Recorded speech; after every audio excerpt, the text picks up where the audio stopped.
Orang yang teguh berdiri pada firman, orang itu akan memperoleh kekuatan baru, mereka akan berjalan dan tidak lesu. Masa muda mereka akan diperbarui seperti Raja Wali.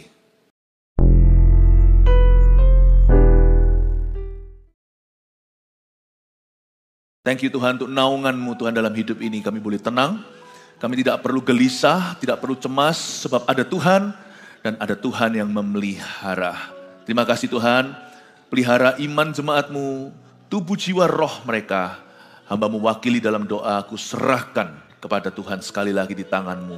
Di tangan-Mu yang ajaib, bekerja berkaryalah hari ini lewat firman-Mu juga. Urapi hamba-Mu, sembunyikan di balik salib-Mu selalu, di dalam nama Yesus. Haleluya. Amin. Puji Tuhan, berikan tepuk tangan untuk Tuhan Yesus yang ada di tengah kita. Kita harus belajar bahwa menjadi orang Kristen yang sejati itu sekalipun tidak mudah, tapi tanda-tandanya akan nyata. Dan Tuhan akan memberi kita kemampuan agar kita menjadi orang Kristen yang sungguhan. Kita dengar kata-kata kalimat seperti Kristen KTP, hanya statusnya doang, itu betul. Tapi Kristen yang sejati itu terlihat dari buah-buah rohnya. Dan ini adalah sifat-sifat yang harus ada pada kita, apalagi kita itu hidup di akhir zaman. Kita yang pertama-tama saya akan bahas adalah tidak runtuh dalam masalah. Mari kita buka surat Yakobus pasal pertama. Yakobus pasal 1 ayat 1 sampai 8. Saya bacakan dulu ya. Semua firman Tuhan ayat-ayat ini saya akan bacakan. Tolong kita semua harus konsentrasi penuh. Salam dari Yakobus, hamba Allah dan Tuhan Yesus Kristus kepada ke-12 suku di perantauan. Saudara-saudaraku, anggaplah sebagai suatu kebahagiaan apabila kamu jatuh ke dalam berbagai-bagai pencobaan. Sebab kamu tahu bahwa ujian terhadap imanmu itu menghasilkan ketekunan. Dan biarkanlah ketekunan itu memperoleh buah yang matang, supaya kamu menjadi sempurna dan utuh dan tak kekurangan suatu apapun. Tetapi apabila di antara kamu ada yang kekurangan hikmat, hendaklah ia memintakannya kepada Allah yang memberikannya kepada semua orang dengan murah hati, dengan tidak membangkit-bangkit, maka hal itu akan diberikan kepadanya. 5 ayat saja, 5 ayat dulu. Nanti kalau ada waktu saya continue. Kristen yang sejati, ciri ke-1 yang saya mau bahas hari Minggu ini adalah tidak runtuh dalam masalah. Kenapa saya sebut itu sebagai ciri? Karena Kristen sejati itu berarti Yesus hidup di dalam dirinya. Kalau Tuhan itu ada di perahumu tidak akan tenggelam. Itu bukan berarti bahwa kita tidak punya masalah. Masalah kita, masalah orang benar itu banyak. Tapi kita nggak akan runtuh. Paling tidak di dalam jiwa kita, kita tidak akan runtuh. Bumi dan langit bisa bergoyang. 1000 rebah di sisi satu, 10.000 di sisi satunya lagi. Biarkan sekalipun hati dan batinku habis lenyap. Ini saya mengutip ayat. Gunung batuku tetaplah Allah selama-lamanya. Orang Kristen sejati itu bisa lemah? Bisa lemah. Kadang-kadang kita merasa sudah habis lenyap. Hidupku ini sungguh-sungguh udah habis-habisan. Tapi orang Kristen sejati tidak akan bunuh diri. Dia tidak akan mengakhiri hidupnya. Karena tidak ada DNA di dalam dirinya itu yang namanya keruntuhan. Orang Kristen sejati itu jatuh paling bawah pun bottom rock, atau kalau sampai hidupnya itu betul-betul rubuh, jatuh ke bawah, dia pasti akan jatuh di atas batu karang yang teguh. Dia tahu bahwa Yesus itu Tuhan dan Juru Selamatnya, Tuhan yang pegang kendali atas hidupnya. Apapun yang terjadi, Roma 8 berkata bahwa Tuhan bekerja sama dalam perkara yang terburuk sekalipun, gak hanya perkara yang baik, untuk mendatangkan kebaikan bagi orang percaya. Orang Kristen sejati juga tidak akan terus habis itu, ya sudahlah. Lalu dia lampiaskan, lalu mungkin ke alkohol dan sebagainya. Ya mungkin itu bisa terjadi pada bayi-bayi rohani. Tetapi kalau kita adalah orang Kristen yang tulen, yang sungguhan, yang sejati, di dalam diri kita ada kekuatan supranatural dari Roh Kudus, agar kita bisa tabah melalui apapun dalam kehidupan ini. Kita harus mengerti dulu bahwa kekristenan itu bukan agama tapi hubungan dengan Allah. Apapun terjadi, Tuhan itu akan menjadi fondasi. Dan dia itu akan menopang, seperti lagu sekolah minggu. Zaman dulu waktu saya kecil sih saya mendengarkan lagu ini, saya senang sekali. Ya, yaitu apa? Tuhan menetapkan langkah-langkah orang yang hidupnya berkenan padanya apabila ia jatuh tak sampai tergeletak sebab Tuhan menopang tangannya. Saya ingin Anda untuk mengerti bahwa dasar kekuatanmu adalah iman. Dan iman itu tidak bisa tercuri. Karena iman itu karunia atau kasih karunia Allah. Ketika kita percaya kepada Yesus, dia digantung di Kalvari karena kita. Iman itu diberikan dan iman itu adalah dasar atau fondasinya. Thank you. Kenapa ini? Oh noise, tes. Oke, siap.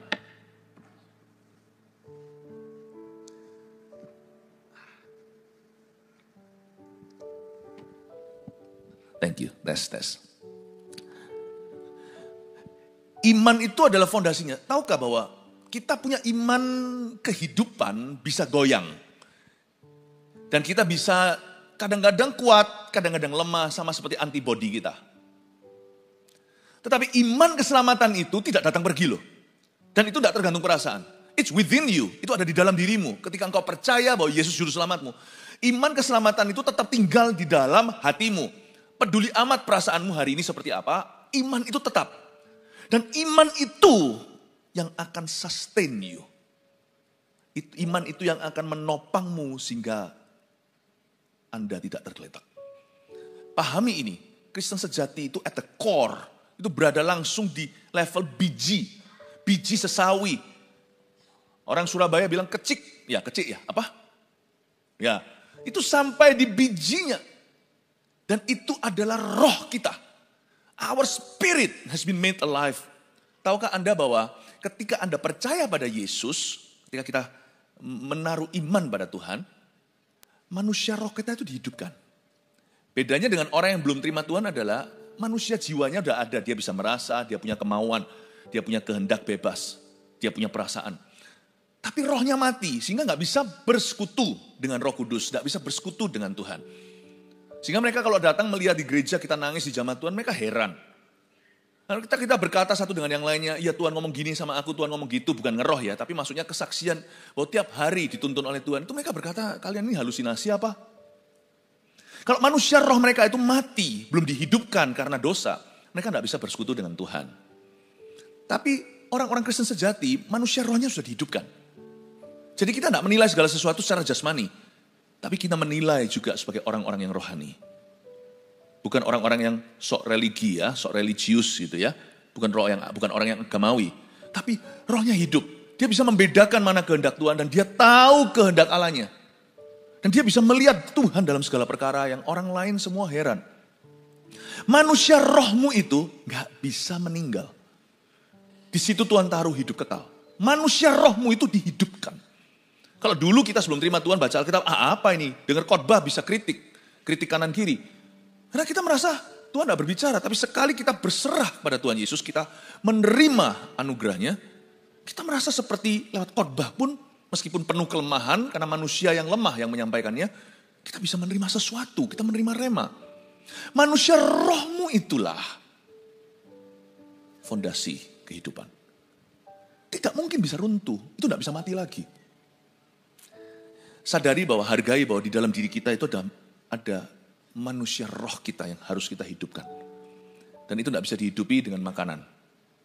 Kita makan rawon, soto, makan apalagi kalau di luar kota makan gudeg, makan apapun makanan. Tidak bisa menghidupkan roh kita karena makanan itu masuk ke jamban. Tapi hanya firman yang menjadi makanan manusia roh kita. Saya ingin Anda untuk mengerti poin ini dulu sebelum saya bahas ayat per ayat. Tidak runtuh dalam masalah karena kita punya Tuhan. Tidak runtuh dalam masalah karena manusia roh kita itu tidak bisa dijamah oleh permasalahan dunia.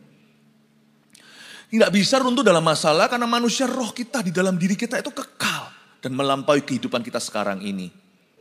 Makanya itu manusia hidup bukan hanya dari roti. Tapi dari setiap mulut yang keluar dari firman Allah. Dan manusia roh itu jangan kau buat kelaparan setelah dihidupkan Tuhan. Makan firman. Belajar bersekutu dengan Tuhan. Selalu ada longing, selalu ada kerinduan untuk bersekutu dengan Yesus.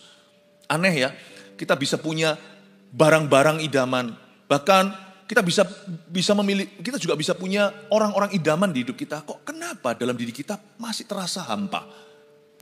Dan tidak bisa diisi dengan benda maupun manusia. Itu karena manusia roh kita craving, ngidam, bersekutu dengan Tuhan. Nah, karena itu saya nggak mau membuat manusia roh saya kelaparan, baik secara individu atau saya saat teduh secara pribadi, maupun datang ke gereja bersekutu dengan saudara seiman. Itu membuat manusia roh saya dibangun. Itu dibangun. Ciri-ciri orang Kristen yang sejati itu adalah kehidupan kekristenannya keluar dari kerohanian yang ada di dalam dirinya. Nah sekarang mari kita baca ayat per ayat, saya jelaskan gimana tidak runtuh dalam masalah. Ada beberapa tips dari Tuhan. Salam dari Yakobus hamba Allah dan Tuhan Yesus Kristus kepada ke-12 suku di perantauan. Surat Yakobus ditulis oleh Yakobus, saudara Tuhan Yesus. Ya, mamanya sama, yaitu Maria. Dia menulisnya kepada ke-12 suku di perantauan. Dia tuliskan kepada orang-orang Kristen Yahudi atau Messianic Jews zaman itu. Dituliskan karena mereka tersebar kemana-mana. Dia tulis surat untuk dibacakan. Saudara-saudaraku, dia berkata begini, saudara-saudara seiman. Anggaplah sebagai suatu kebahagiaan apabila kamu jatuh ke dalam berbagai-bagai pencobaan. Ini ayat 2 adalah ayat yang mengganggu.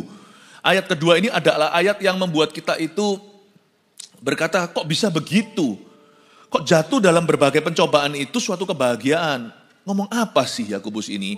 Tentunya ada hikmat Tuhan di dalamnya, coba saya jabarkan. Saudara-saudaraku, anggaplah sebagai suatu kebahagiaan. Kebahagiaan di sini bukan happy. Bahagia di sini adalah joy. Joy sama happy itu beda. Joy itu lebih kecil. Happy itu perasaan saja.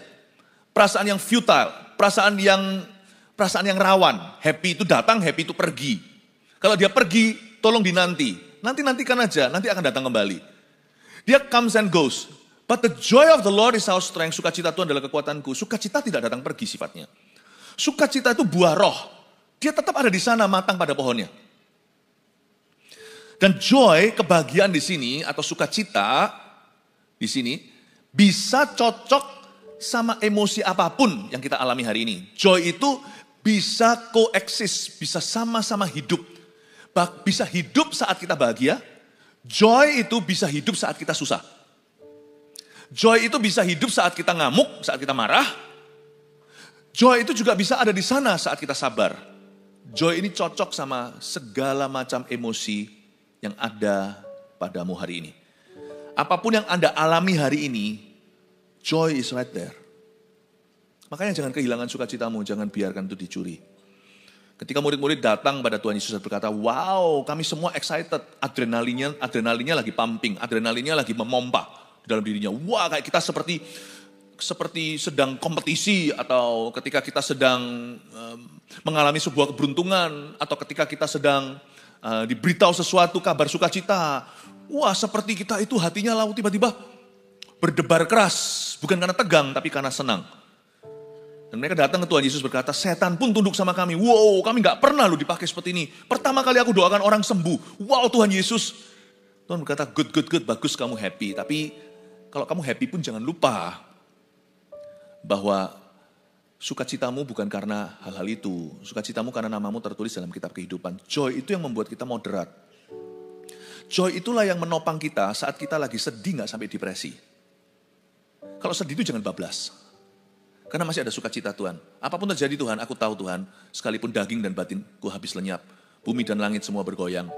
Aku tahu namaku sudah tertulis dalam kitab kehidupan. Sedih gak sampai depresi. Tapi happy gak sampai lali. Bahagia gak sampai lupa.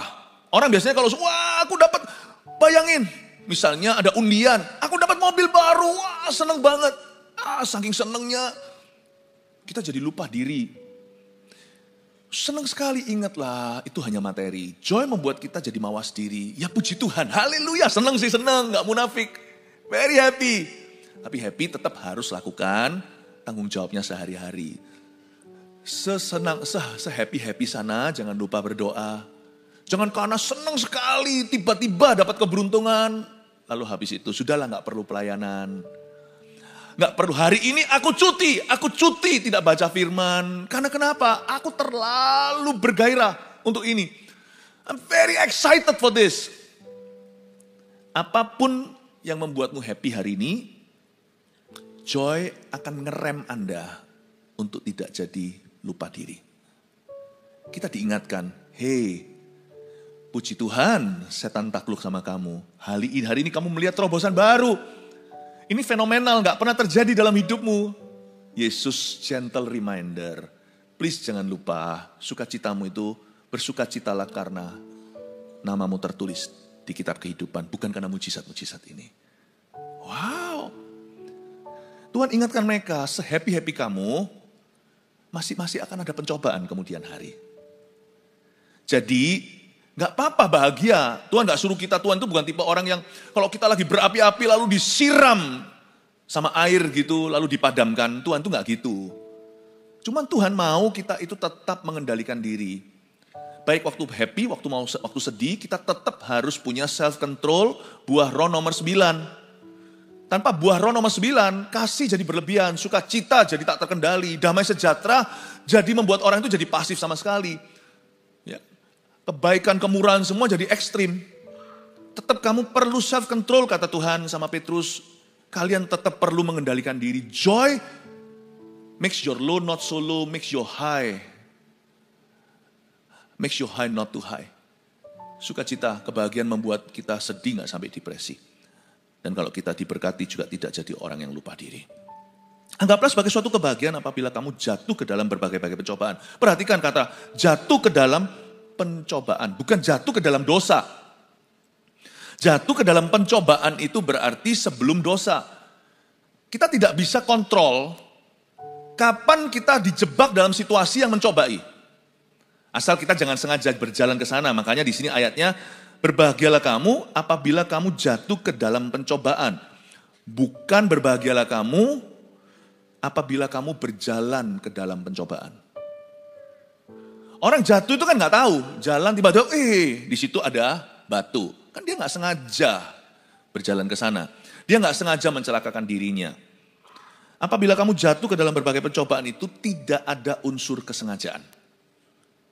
Tapi situasi yang tidak dia duga mencobai dirinya.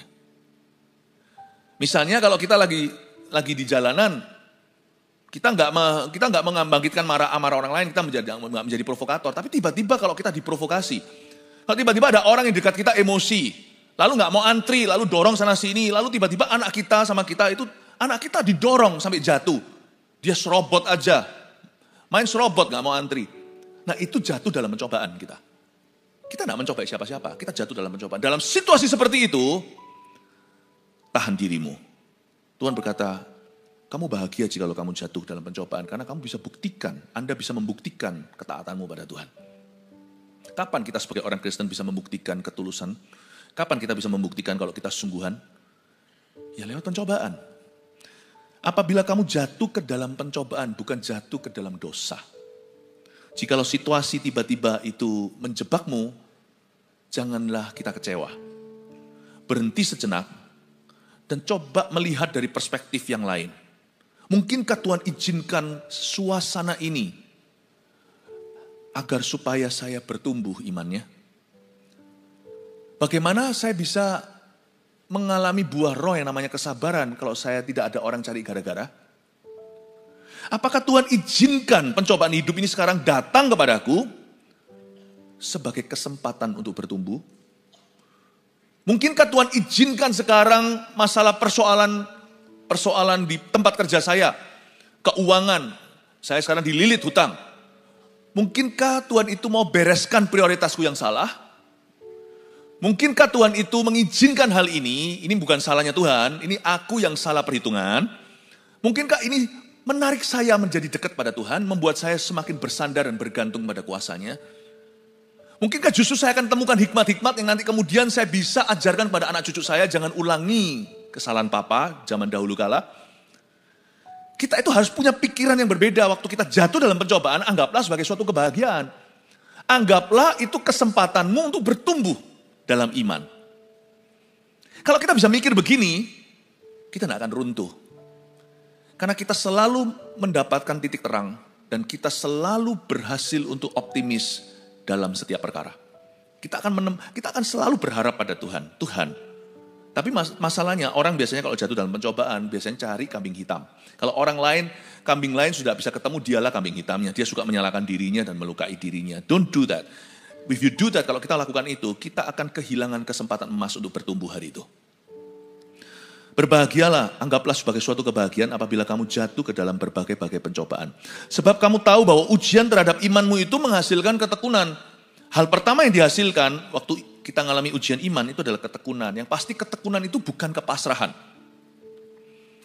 Orang yang pasrah ketika dalam masalah, orang itu clueless, tidak tahu apa-apa. Sedia payung sebelum hujan, belajar firman sebelum alami pencobaan. Supaya ketika pencobaan datang, kita itu sudah tahu arah yang benar itu apa. Kita sudah mengerti kehendak Allah. Orang yang baru cari kehendak Tuhan, saat dia mengalami pencobaan, orang itu tidak akan bisa menemukannya. Karena pikirannya sudah dipenuhi dengan masalahnya. Makanya itu sedia payung sebelum hujan. Makanya itu bertumbuh itu harus reguler. Bertumbuh itu harus teratur. Sama Tuhan jalan itu harus konsisten. Jangan cari Tuhan ketika kita dalam permasalahan. Carilah Tuhan sebelum kita masuk dalam permasalahan. Ada nggak ada masalah, carilah Tuhan. Baik tidak baik waktunya beritakan firman. Karena ketika kita mengalami pencobaan, kita akan praktekkan pengetahuan kita. Pengenalan kita akan Tuhan itu jadi berguna. Ketekunan itu bukan kepasrahan. Orang pasrah itu ya sudahlah, terserah apa yang jadi kehendak Allah. Orang tekun itu tahu kehendak Tuhannya, dan dia press on, dan dia lawan arus untuk berjalan ke sana. Ketika kita dalam pencobaan, ya misalnya soal mengampuni. Kalau kita yakin dulu bahwa pengampunan itu kehendak Allah 100%. Waktu kita ditekan, waktu ada orang melakukan sesuatu yang merugikan, ketika kita itu ketika orang itu memberikan perlakuan yang salah terhadap kita.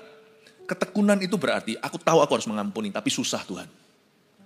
Lalu dia berdoa, minta didoakan, bahkan dia berpuasa. Aku harus menang, aku harus mengampuni. Tekun itu tahu kemana dia tuju. Tapi dia ngotot ke situ karena dia tahu kalau dia nggak ngotot, dia pasti ke bawah arus. Tekun itu tahu apa yang harus dia lakukan. Masalah rumah tangga, aduh istrinya, kadang-kadang istrinya loh hari-hari ini tuh emansipasi bener. Gak hanya pria yang jadi biang masalah, kadang-kadang perempuan juga bisa dalam satu pernikahan. Tapi aku tahu bahwa cerai itu bukan jalan. Kecuali karena perzinahan. Itu pun gak langsung jalan tol. Itu pun masih ada jalan-jalan tikus yang masih bisa ditempuh untuk memulihkan hubungan itu. Aku udah ngelus-ngelus dada pasanganku ini. Ya ampun Tuhan tahu gini aku gak kawin sama dia. Percuma, kan kita tahu. Sebagai orang yang kenal kehendak Allah, menoleh ke belakang itu bukan jalan. Kita tahu di Efesus 6 berkata, semua perlengkapan senjata Allah itu di depan. Gak ada yang namanya baju zirah untuk geger kita. Punggung kita itu tidak dilindungi, makanya jangan lari dari masalah. Orang yang menoleh ke belakang dan lari tidak layak bagi kerajaan Allah. Hadapi. Aku tahu kalau jalan ke belakang bukanlah jalanmu Tuhan. Aku tahu satu-satunya jalan adalah mencari titik tengah, win-win solusinya di mana dan aku belajar ngalah sebagai imamnya, misalnya. Tekun itu tahu, meskipun susah, tapi dia ngotot ke sana. Pahami kata tekun. Tekun itu tidak berarti tekun itu adalah suatu tindakan yang berdarah-darah. Untuk ke situ aku tekun. Seperti seorang atlet. Aduh, disuruh latihan begini begitu. Apalagi kalau yang nge-gym ya kan, udah masuk ke leg day semuanya yang disikat kakinya. Suruh core atau perutnya, suruh kardiovaskular, suruh latihan kardio seperti lari-lari, seperti lompat-lompat. Aduh, tapi harus tekun supaya burn calories. Orang mau menang harus tekun, setengah mati itu latihannya. Seperti anak-anak kecil yang gimnastik. Baik Rusia, China kan terkenal dengan atlet-atlet demikian. Itu dari umur-umur kecil, umur 5, umur 6 udah ditekuk-tekuk tuh. Sampai nangis-nangis tapi dia terus karena dia pikirannya ke Olimpiade dan dia mau menang emas. Tekun tuh tahu visinya. Aku tahu bahwa ini yang aku tuju. Ini yang aku mau. Aku ke situ berdarah-darah, berkeringat-keringat. Bapak Ibu Saudara, hari-hari ini adalah hari-hari yang jahat. Orang yang clueless akan ditelan pencobaan. Tapi orang yang teguh berdiri pada firman, orang itu akan memperoleh kekuatan baru, mereka akan berjalan dan tidak lesu. Masa muda mereka akan diperbarui seperti Raja Wali. Seperti Raja Wali yang terbang tinggi.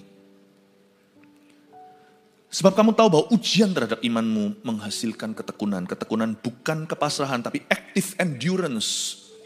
Ya. Kata tekun itu kata aktif, bukan kata pasif. Kalau pasrah itu pasif, ya terserahlah.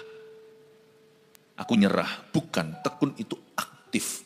Dan biarkanlah ketekunan itu memperoleh buah yang matang. Supaya kamu menjadi sempurna dan utuh dan tak kekurangan suatu apapun. Sudah tekun, gak bisa satu ronde. Tekun itu gak pernah satu ronde. Tekun itu beronde-ronde dan biarlah ketekunan itu memperoleh buah yang matang. Buah yang matang di sini itu perlu waktu. Coba kalau Anda lihat buah mangga jikalau musimnya atau buah apapun juga durian. Kalau Anda suka saat teduh di alam terbuka, janganlah bertapa di bawah pohon durian maupun pohon nangka. Tahukah buah yang matang pada pohonnya itu jatuh sendiri pada waktunya? Buah yang matang pada pohonnya, untuk memperoleh buah yang matang dari ketekunan, diperlukan yang namanya waktu dan tidak bisa di-bypass. Jangan punya mentalitas Kristen instan. Saya percaya mujizat. Tidak selalu mengalaminya. Saya sendiri tidak selalu mengalaminya. Dan saya tidak selalu melihat dalam pelayanan saya, orang lain mengalaminya. Nggak tentu. Tapi karena kami tekun terus mendoakan orang, semakin besar jumlahnya orang yang mengalaminya. Daripada orang yang tidak percaya akan mujizat. Tidak akan mengalaminya sama sekali. Kami tidak pernah kehilangan kesempatan untuk orang lain mengalaminya karena ketaatan kami. Dan kalau orang lain tidak mengalaminya pun waktu kami doakan, tidak terjadi mujizat secara instan, orang itu pun menerima kasih karunia. Pelayanan kami selalu mendatangkan grace, kasih karunia Tuhan. Ya. Saya percaya mujizat. Dan yang namanya mujizat itu tidak boleh didefinisikan murahan. Dikit-dikit mujizat, dikit-dikit mujizat. Enggak. Mujizat itu tidak ada rumusnya. Jadi jikalau ada orang yang mengalami kesembuhan, ya itu pun kasih karunia Allah. Mujizat atau tidak, semua pengetahuan yang baik itu milik Tuhan. Teknologi, obat-obatan, dokter, suster. Berapa banyak anak-anak Tuhan bahkan yang bekerja di bidang-bidang demikian. I believe every healing comes from the Lord, but not every healing is divine healing. Saya percaya setiap kesembuhan itu datangnya dari Tuhan. Orang-orang yang bekerja di dunia medis akan tahu, dimanapun juga badan kita itu tidak bisa diatur sendiri namanya. Kita ditanya juga alergi obat apa. Badan kita kan memutuskan sendiri. Kan itu keputusan yang maha kuasa. Mau pakai ini, pakai cara itu, kalau dia nggak respon, mau gimana, mau bisa apa?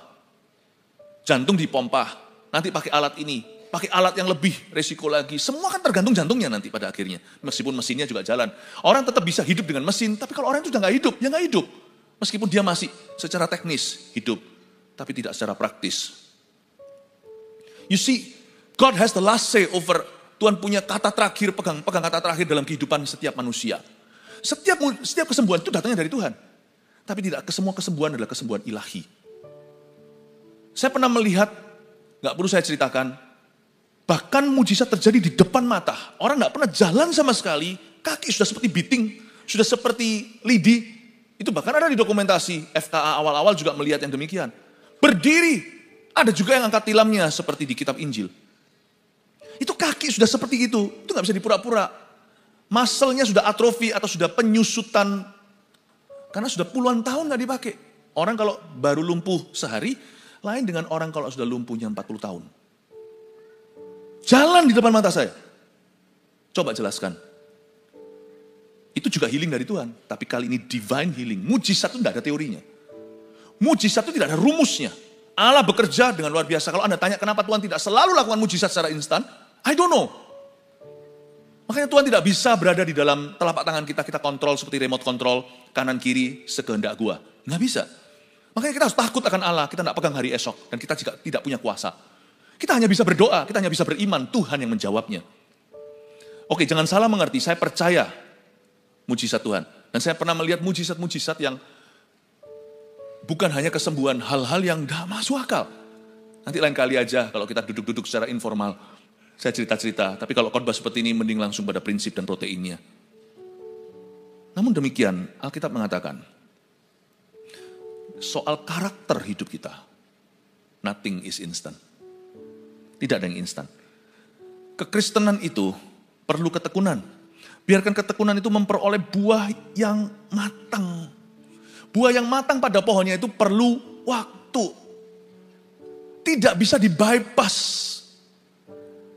Karena itu kadang-kadang kalau kita merasa kita itu kok terus dibentuk di area tertentu. Bilang sama Tuhan, monggo silakan. terjadilah atasku sesuai kehendak-Mu Tuhan.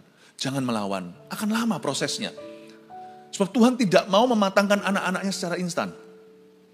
Meskipun keselamatan terjadi secara instantly, misalnya penyamun yang di samping Yesus hari itu juga Yesus berkata, sore ini kau dan aku di Firdaus. Memang mereka bertiga, Tuhan Yesus dan 2 orang penyamun di kiri kanannya sama-sama meninggal dunia. Hari itu juga, keselamatan itu instan, tapi bukan kekristenan. Kekristenan yang sejati itu lapis legit. Dibikin sama Tuhan itu lapis per lapis dan itu perlahan-lahan harus matang di pohonnya. Itulah sebabnya perlu kita komitmen kepada Tuhan. Itulah sebabnya komitmen itu penting sekali. Misalnya dalam pernikahan. Pernikahan juga wow. Ada satu orang muda baru pacaran berkata, wow, kayaknya perasaan seperti ini. Ya, Lavian Rose ini. Ini yang akan kurasakan seumur hidupku. Saya berkata, true, betul sekali. But not only that. Tuhan juga tidak akan memberimu berkat romansa, tapi juga Tuhan akan membuat kalian semakin serupa. Dan itu perlu pembentukan dan gesekan. Membuatmu semakin sehati. Intimacy itu bukan secara fisik only. Intimacy itu juga secara hati, pikiran, selaras. Tuhan akan membuat kalian dewasa dalam pernikahan. Saya ngomong sama anak muda itu, betul, tapi not only that. Nah hanya itu. Dibutuhkan komitmen. Kerja juga mesti komitmen, semua orang sekarang sih kepinginnya judi. Apa sih masalahnya orang-orang yang sekarang terlibat dengan judi online dan sebagainya? Karena mau instan. Dia kira itu sebenarnya yang salah adalah doktrin teologinya. Salah percaya makanya salah melangkah. I do not believe kekayaan yang sejati yang Tuhan berikan dalam kehidupan anak-anaknya itu terjadi secara instan. Kita harus belajar menabung, kita harus belajar menghemat, kita harus belajar budgeting. Kita harus belajar tanggung jawab supaya income kita tidak dibawa expenditure kita. Simple matematika, simple ekonomi. Lalu kita cuma taunya iri ketika lihat orang lain diberkati. Kita nggak lihat resumenya, kita nggak lihat CV-nya, kita nggak lihat sejarahnya. Puluhan tahun orang itu menabung. Sedangkan yang lainnya gaya, dia mawas diri pelan-pelan naikkan taraf hidupnya. Lalu ketika orang lain berhasil, kita tinggal cerca dan kita tinggal nyinyir. Uang siapa dan apa. You don't know the history. Mungkin kita nggak ngerti. Nggak usah pedulilah apa kata dunia. Yang penting Anda lakukan dengan benar hidup Anda. Itu Kristen sejati, kelola talenta. Apa sih masalahnya judi-judi segalanya ini? Pahami. Karena semua orang berangan-angan, kalau bisa aku langsung kaya. Bahaya, bisa. Tidak ada orang yang memenangkan lotre misalnya, yang sampai jutaan dolar misalnya di luar negeri, yang bisa setelah itu hidupnya genah. Kalau dia tidak membangun portfolionya dulu, karakternya pelan-pelan, waktu dia sampai di sana tiba-tiba besar pasak dari tiang, artinya berkatnya, rezekinya lebih besar daripada karakternya untuk bisa mengelola. Yang namanya kekayaannya melebihi kekayaan karakternya. Coba lihat nanti ya, tiba-tiba dia dirubung dengan teman-teman yang palsu, semua minta pinjaman, pesta poranda karuan, beli barang-barang, memang dari dulu gak punya taste, gak punya selera. Dia gak tahu barang mana yang adalah kebutuhan, mana adalah keinginan. Beli yang bahasa Ibrani yang boten, yang enggak, jatuh miskin, padahal kemarin memenangkan $10 million, Anda lihat 10 months later, 10 bulan kemudian, jatuh miskin lagi. Tapi kali ini, dengan stres yang luar biasa, karena dia pernah mengecap kekayaan. Gak ada orang menang lotre, bisa langgeng hartanya. Gak ada. Karena pikiran di masyarakat yang berkata, aku mau kaya instan. Ini yang bahaya. Kekristenan mengajarkan ketekunan meskipun keselamatan itu instan. Meskipun mujizat itu instan. Tapi kekristenan mengajarkan bahwa dalam everyday walk, perjalanan hidup kita day to day setiap hari, ketekunan adalah the main player. Pemain utama itu namanya ketekunan. Dan ketekunan itu menghasilkan buah yang matang. Dan buah yang matang pada pohonnya itu perlu waktu untuk bertumbuh. Ke gereja juga harus komitmen. Orang-orang Kristen yang kejar-kejar pembicara, oh di gereja ini hari ini, padahal di gereja situ domisilinya.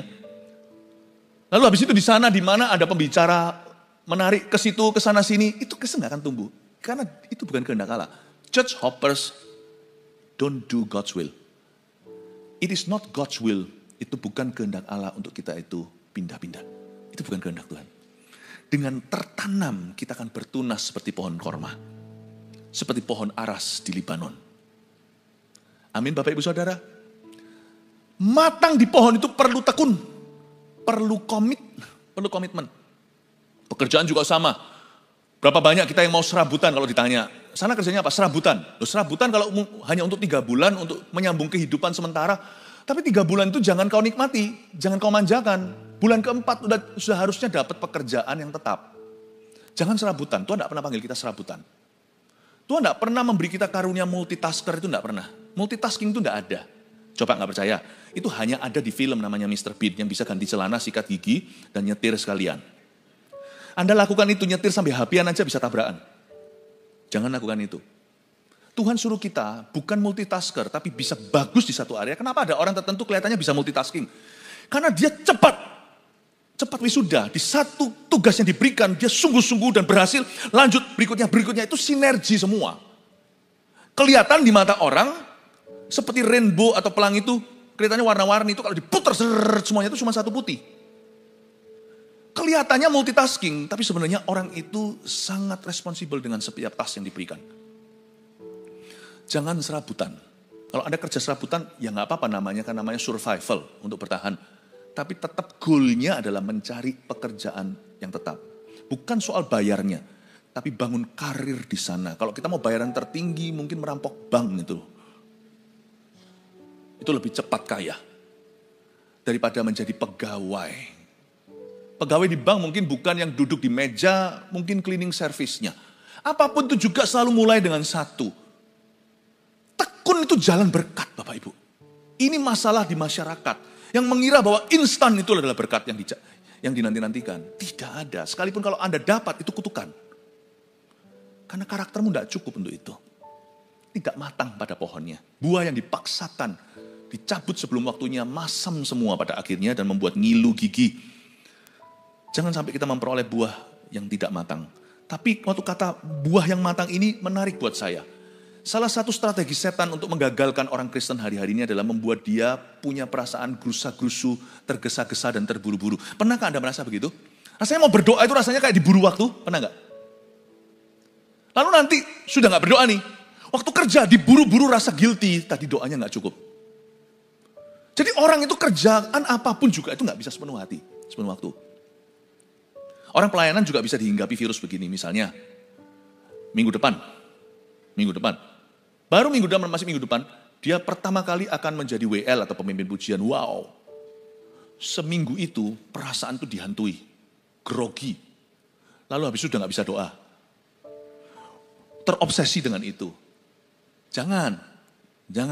Itu salah satu strategi setan. Berapa banyak orang dalam pelayanan burnout juga karena begitu. Karena mismanagement, tidak bisa manage feelingnya, perasaannya. Kerja ini gak bisa konsentrasi.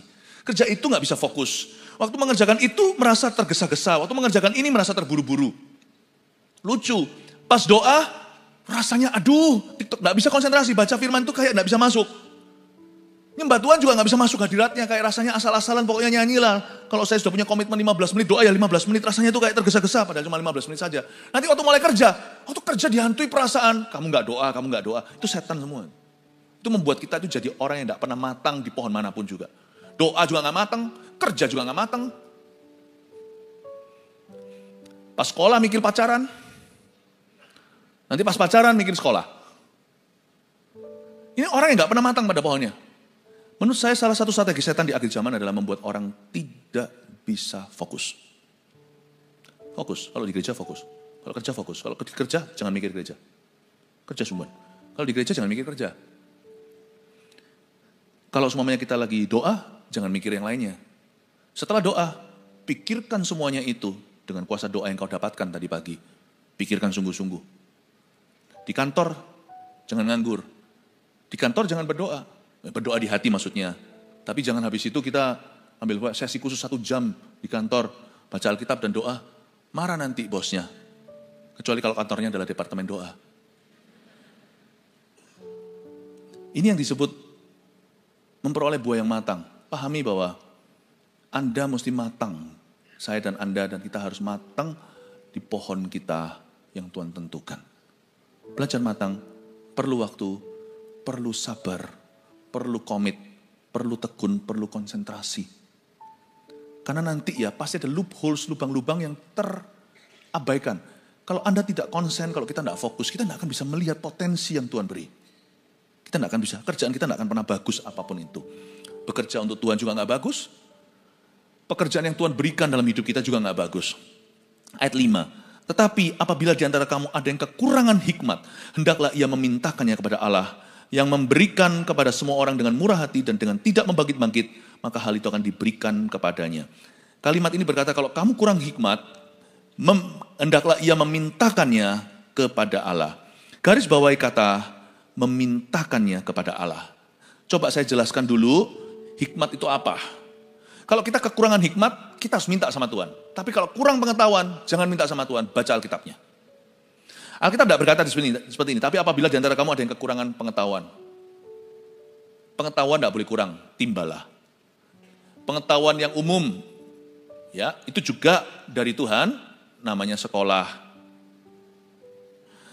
Anak-anak yang masih di bangku sekolah, tugas dasarnya adalah bersekolah dengan benar. Tapi kita semuanya, apapun profesi kita sekolah tiap hari. Kita setiap hari mengisi hidup kita dengan firman. Apabila di antara kamu ada yang kekurangan pengetahuan, jangan minta sama Tuhan, buka Alkitab. Tuhan akan tuntun. Tuhan jangan minta sama Tuhan pengetahuan. Timba dulu pengetahuan, nanti Tuhan akan pakai pengetahuan itu untuk mengajarimu hikmat. Paham Bapak Ibu Saudara? Alkitab tidak pernah berkata, Yakobus dalam urapan menuliskan demikian. Kalau ada yang kekurangan hikmat, dia tidak berkata kekurangan pengetahuan. Apa bedanya hikmat dan pengetahuan? Pengetahuan adalah the what. Pengetahuan itu apa? Hikmat itu bagaimana? Kalau hikmat itu the how. The what jangan minta. Itu sama dengan kita ngomong di sekolah, oke, aku minta pengetahuan. Oh, pengetahuan tidak untuk diminta. Pengetahuan yang sudah disediakan, diajarkan di sekolah, konsentrasi, pelajari, kamu renungkan, latihan. Nah setelah itu, kalau masih bingung bagaimana mengaplikasikan pengetahuan dan rumusnya, boleh ada ekstrakurikuler, les namanya, atau guru akan mementori secara pribadi. Tapi anak yang belum apa-apa mau les, tapi nggak pernah belajar dan nggak pernah konsentrasi di kelas, jangan dileskan Bapak Ibu Saudara. Suruh dia dengarkan pelajaran. Pengetahuan itu tugas sang murid, hikmat tugas sang guru. Karena itu tidak dikatakan oleh Yakobus barang siapa di antaramu kekurangan pengetahuan. Baca Alkitab. Bukankah lagu tadi, jangan berpikir aneh-aneh, nggak dinyanyikan tadi ya, yang nyanyian dari timur kapan hari. Firman Tuhan itu penting sekali. Daripada pikir yang aneh-aneh, lebih baik renungkan firman Tuhan.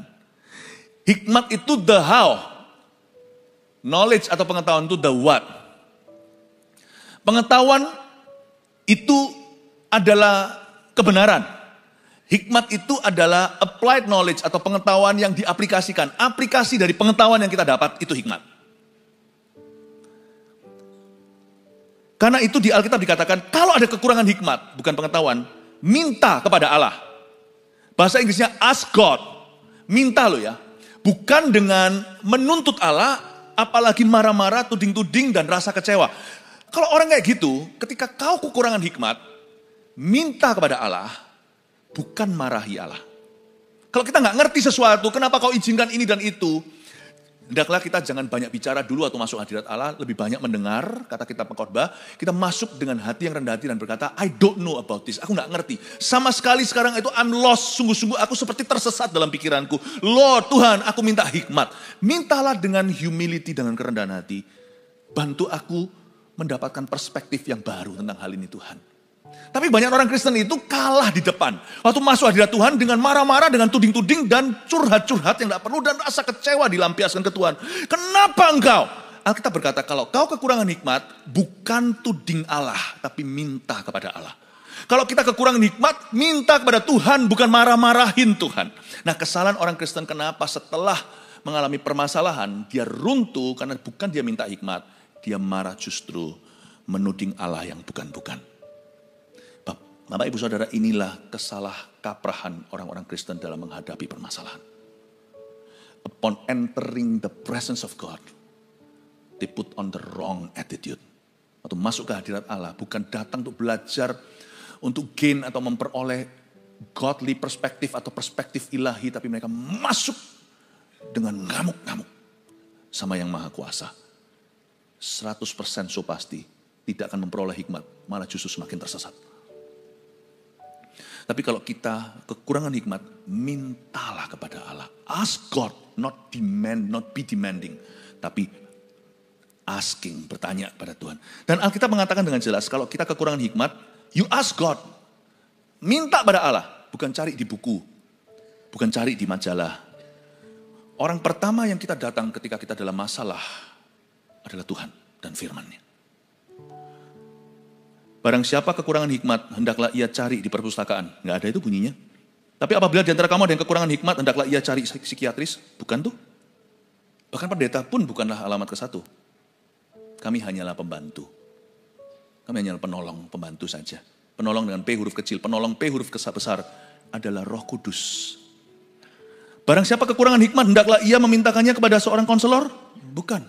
Itu nanti, step 2, step 3. Jika dibutuhkan. Tetap perlu, Yakobus nanti juga tulis di berikut-berikut ini suratnya. Dia berkata, hendaklah kamu saling mengakui dosamu dan saling mendoakan supaya kamu sembuh. Yakobus 5. Tapi hal pertama, kalau kamu kekurangan hikmat, kata firman, hendaklah, orang itu kekurangan hikmat, hendaklah ia memintakannya directly to God. Mintakannya kepada Allah. Minta, bukan ngamuk. Minta, bukan marah. Minta kepada Allah, bukan kepada manusia. Nanti Allah akan tuntun. Ketika Paulus datang masuk ke Damaskus, tadinya mau menganiaya gereja, lalu dia lihat terang di jalan. Waktu dia masuk ke dalam, dia dapat wangsit pewahyuan. Nanti sebentar lagi akan ada satu orang datang kepadamu dan memberitahumu. Aku akan memberitahukan kepadamu jalan. Lalu Tuhan bilang dari sisi sana, seorang Kristen namanya Ananias, kamu pergi ke Paulus, tunjukkan jalan itu. Bapak Ibu Saudara, Tuhan pakai manusia. Tapi setelah kita datang kepadanya, manusia itu akan masuk ke konteks yang tepat di hidup kita. Tapi kalau kita salah terhadap Allah, semua manusia yang salah tiba-tiba akan mengerumuni kita seperti lalat pada kotoran. Bapak Ibu Saudara, kalau kita kekurangan hikmat, minta kepada Tuhan. Simple bukan? Itu saja. Saya kasih summary 3 poin yang Anda bisa bawa pulang ke rumah. Dari khotbah ke-1, ciri-ciri orang Kristen sejati, yaitu tidak runtuh dalam masalah. Pertama, anggaplah pencobaan hidup sebagai kesempatan untuk bertumbuh. Nomor 1. 2, kenakanlah sikap hati yang bersuka cita karena kebaikan Tuhan. Apapun juga yang Anda alami atau belum alami, ingat kasih-Nya. Sikap hati yang harus Anda kenakan adalah joy. Dan joy itu ini loh. Bagaimana aku bisa joyful, Pastor Philip? Aku ngalami ini loh. Joyful itu bisa. Karena joyful itu tidak berkenaan dengan perkara dunia atau apa yang Anda alami. Joy itu berkenaan dengan kebaikan Tuhan.